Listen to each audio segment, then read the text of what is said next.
Assalamualaikum warahmatullahi wabarakatuh. Perkenalkan, nama saya Lina Hardianti Rukmana dengan NIM 012123023. Depresi adalah kondisi gangguan mental yang ditandai dengan perasaan sedih yang dalam dan berkepanjangan, kehilangan minat atau kegembiraan dalam aktivitas sehari-harinya, serta disertai dengan gejala fisik tertentu seperti tidur dan nafsu makan yang terganggu. Depresi dapat disebabkan oleh beberapa faktor seperti faktor keturunan, peristiwa traumatik, ketidakseimbangan kimia otak atau stres berkepanjangan. Rendahnya dukungan sosial dan isolasi juga dapat menjadi faktor risiko untuk munculnya suatu depresi. Ada beberapa hormon yang berperan, seperti yang pertama itu ada dopamin atau perasaan baik. Hormon ini dia berkaitan dengan sensasi yang menyenangkan. Terus yang kedua itu ada serotonin. Dia mengatur suasana hati serta jam tidur. Kemudian yang ketiga ada oksitosin atau yang biasa disebut dengan hormon cinta, di mana dia itu sangat berperan penting untuk persalinan dan menyusui. Yang keempat ada endorfin. Ini sebagai pereda nyeri alami tubuh, yang tubuh produksi sebagai respon terhadap stres atau ketidaknyamanannya yang terjadi. Kemudian kita ke tata laksana dalam terapi depresi. Nah, yang pertama ini ada terapi obat untuk depresi. Terapi obat umum melibatkan penggunaan antidepresan untuk mengatur neurotransmitter di otak dan mengurangi gejala suatu depresi. Golongan obat yang digunakan itu seperti antidepresan trisiklik, contohnya itu ada amitriptilin dan desipramid, dan monomin oksidasi inhibitor, contoh obatnya itu ada seliginin, serta golongan noradrenalin and specific serotonergic antidepresan, contohnya itu ada mirtazapine atau Avanza. Nah, di sini yang kedua ada terapi psikoterapi.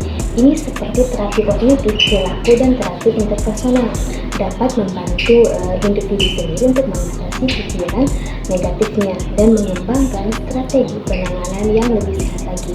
Nah, di sini yang ketiga ada perawatan diri untuk depresi. Nah, di sini perawatan diri ini dia mencakup menjaga kesehatan fisik dan mental melalui seperti olahraga yang teratur, makanan yang sehat, tidur yang cukup, serta menjaga rutinitas harian dan mencari dukungan sosial. Kemudian kita masuk di materi kedua tentang ansietas dan tata laksananya. Ansietas adalah kondisi ketika seseorang itu merasakan yang namanya suatu kecemasan yang berlebihan dan sulit untuk dikendalikan. Nah, kondisi ini dapat mempengaruhi berbagai aspek kehidupan kita sehari-hari, termasuk kinerja, hubungan sosial, dan kesejahteraan secara keseluruhan. Kemudian ada beberapa gejala ansietas, seperti fisik, psikologis, perilaku, sedangkan faktor penyebabnya itu seperti beberapa faktor seperti faktor genetik, riwayat trauma, dan stres lingkungan. Kemudian kita masuk ke tata laksana terapi ansietas. Nah, di sini tata laksana terapi ansietas ini melibatkan kombinasi terapi psikologis seperti kognitif, behavioral terapi atau CBT, dan penggunaan obat-obatan yang diresepkan oleh dokter. Tujuan terapi ini adalah untuk mengurangi gejala ansietas yang meningkatkan kualitas hidup dan membantu individu sendiri untuk mengelola kecemasan dengan efektif atau secara lebih efektif. Nah, di sini ada beberapa golongan yang digunakan, yaitu ada selektif serotonin reuptake inhibitor. Yang kedua ada serotonin norepinephrine reuptake inhibitor. Yang ketiga ada benzodiazepin. Yang keempat ada tetracyclic antidepresan. Kemudian kita masuk di materi ketiga tentang epilepsi atau kejang. Nah, di sini epilepsi sendiri adalah salah satu kelainan neurologi kronik yang bisa terjadi pada segala usia, terutama pada usia anak.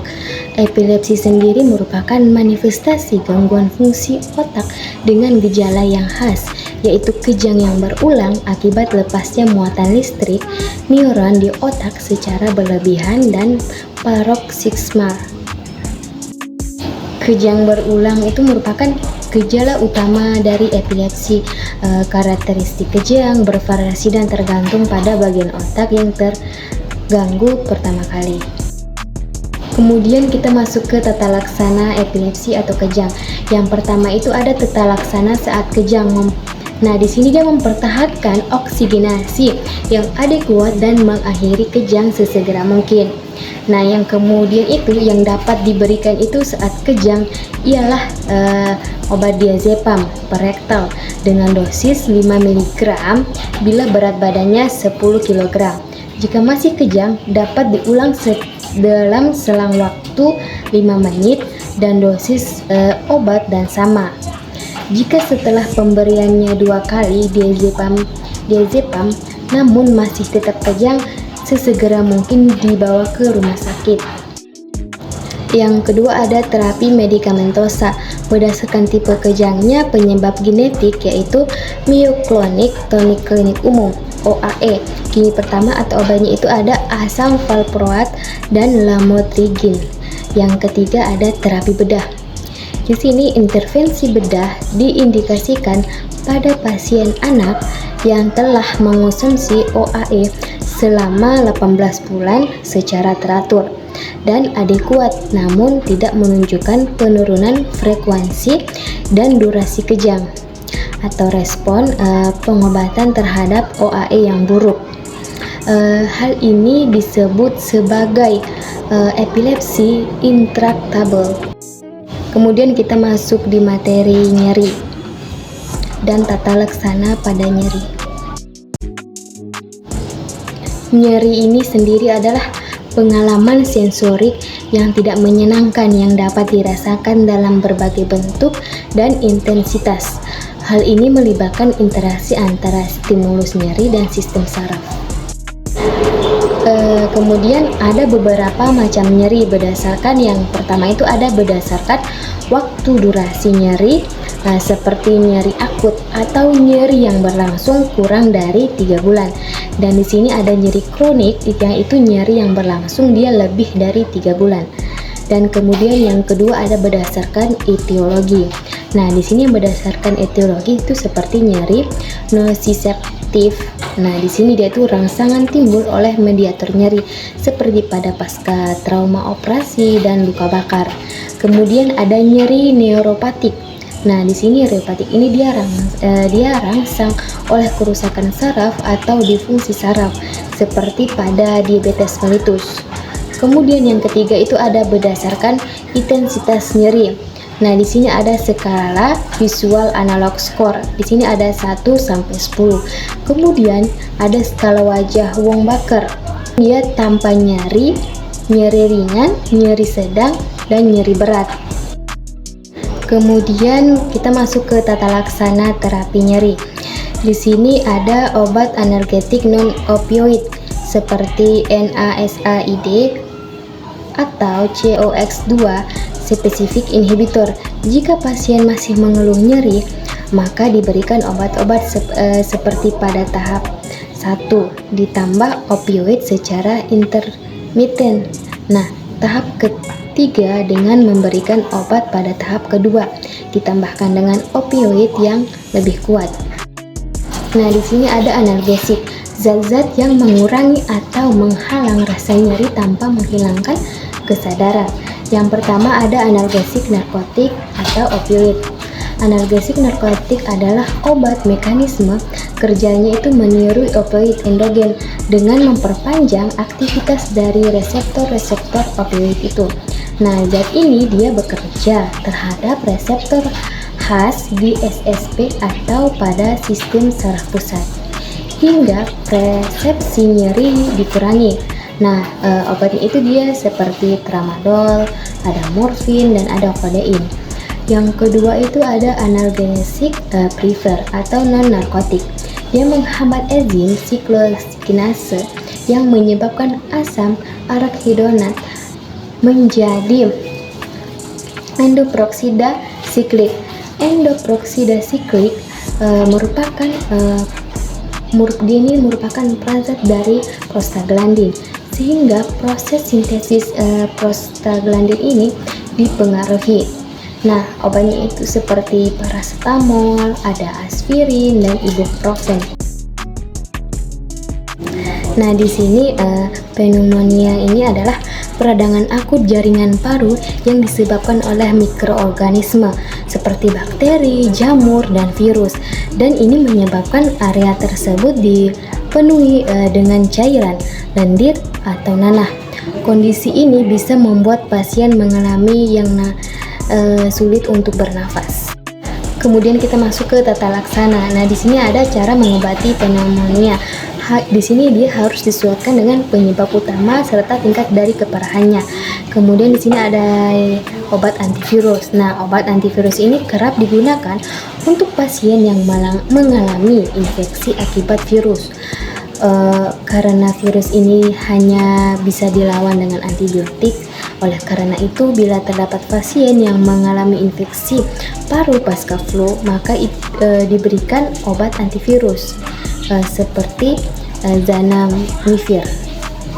Nah, di sini yang kedua ada antibiotik jenis antibiotik yang diberikan kepada pasien, disesuaikan dengan jenis bakteri apa yang menjadi penyebab dari infeksi di organ paru. Nah, di sini antibiotik yang sering digunakan dalam perawatan tipe pneumonia ini termasuk ada penisilin, ada amoxicillin. Yang ketiga ada obat batuk.